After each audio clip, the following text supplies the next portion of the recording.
Hi guys, welcome back to my channel. If you're new here, thank you so much for stopping by. I really do appreciate it. I really hope that you guys are keeping safe during this horrible time with the whole coronavirus outbreak. It's something that none of us expected to happen, and I'm sure it's disrupted our lives in so many ways. But what we can do now is follow the government's advice by staying at home, which I'm sure you're all doing right now. Yeah, so please do follow the government's advice by staying at home, because we just want to make sure that this virus is not spreading and stop it once and for all.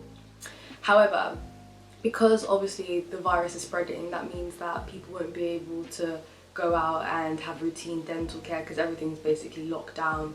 Even if you have dental problems, you won't be able to sort of just walk into the dental practice anymore.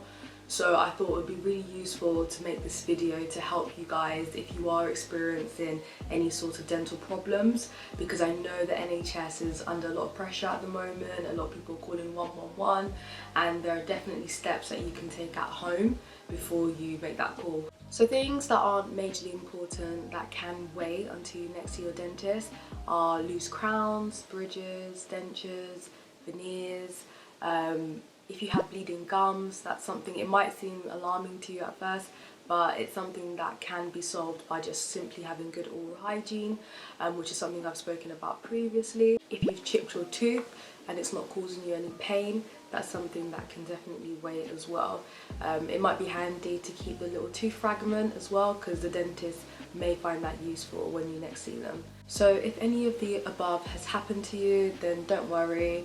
It's something that's not going to cause major damage, so just relax and just wait it out for the time being until you can next see your dentist. So I'll mainly be discussing tooth pain and how you can manage that from home, because I know that's the one that gets most people calling up. Tooth pain is literally, from what I've heard from people, it's the worst pain imaginable, and it can be quite unbearable. But be reassured, there are definitely ways that you can manage it whilst you're at home. So tooth pain can be caused by a variety of things. The most common reasons include tooth decay. So if you've been having quite a lot of sugar in your diet, what happens is that the plaque on our teeth feed on this sugar, and they produce acid, which attacks the enamel and goes through the 3 layers of the teeth. So you've got your enamel, your dentine, and then the nerves, and that's where all the blood vessels are, and that's where you're going to feel the pain.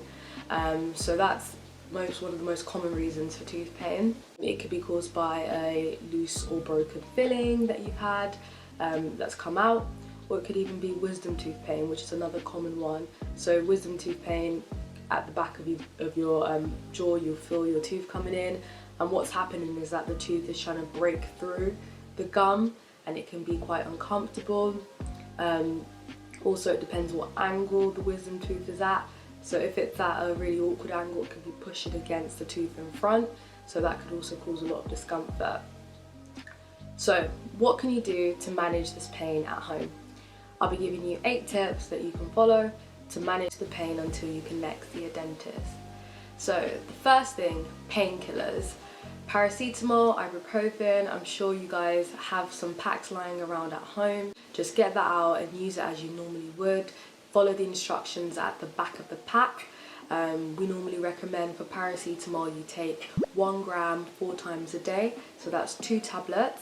It's important that you spread it out every 4 to 6 hours and don't go over 4 grams. I know it can be quite tempting to just keep on taking the tablets, but then your symptoms won't improve, and it can actually be quite serious and cause a lot of damage if you go over that recommended dose.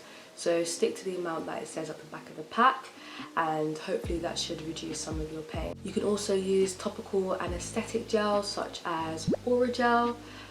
This is something you can order online, and it can be quite effective if you rub it around that area. A common misconception is that antibiotics help. No, antibiotics will not help you with the pain. So if you do have some antibiotics lying around, which you shouldn't, because you need to finish the course, but if you do, don't take it.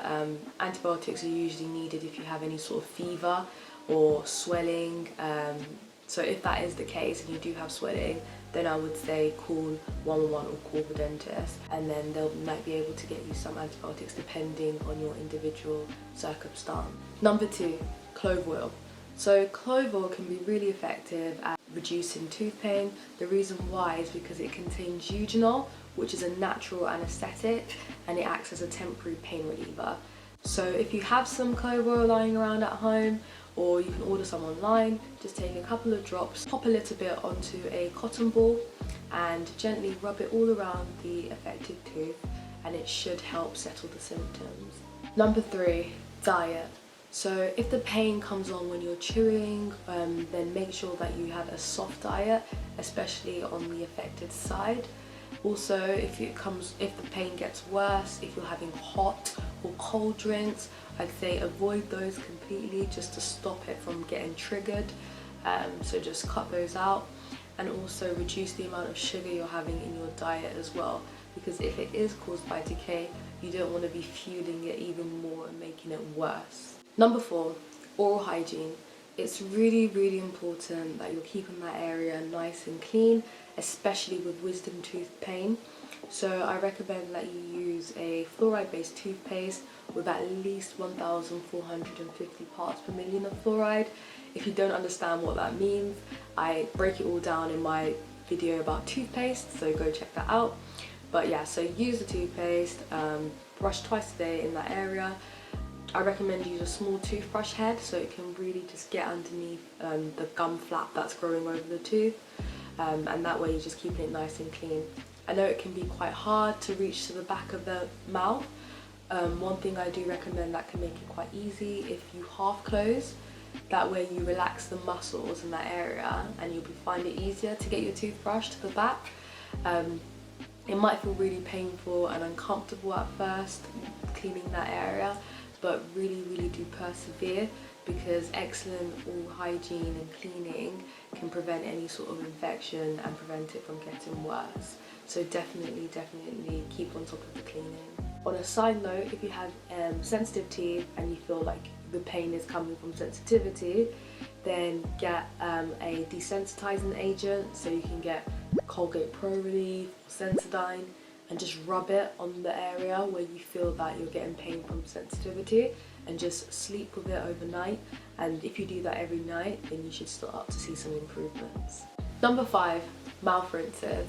So one of the mouth rinses that is highly recommended is 𝐼𝐧𝐝, especially with wisdom teeth pain or if you have really painful gums. It's an antibacterial agent, so it can be very useful. But one thing with 𝐼𝐧𝐝, avoid using it for long periods of time because it can cause staining, tooth staining. Another one is warm salt water rinses. This is something everyone should have at home. Literally, you just get a teaspoon of salt and you get a cup of warm water, pop it in, and just rinse your mouth with it for around 30 seconds and spit it out. This just removes any sort of debris building up, and it's also an antiseptic agent as well, so it can improve the healing. It's also useful if you have a painful ulcer. So another side note, if you do have a painful ulcer, try this as well, and you can also get something called Difflam spray, which can also provide effective pain relief. Number 6, a cool compress. If you don't have a cool compress, literally just go into your freezer and get a bag of frozen peas and just apply it to that area on your cheek for a few minutes at a time. And what this does is that it constricts the blood vessels and slows down the flow of blood to the affected area, which helps numb the pain and reduce any swelling or inflammation.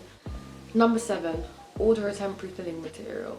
If you feel that a filling has come out or a piece of your tooth has cracked and you can feel that it's a bit sharp against your tongue and you feel like a bit of a hole, then you can get these temporary filling materials online and just pack it into the space.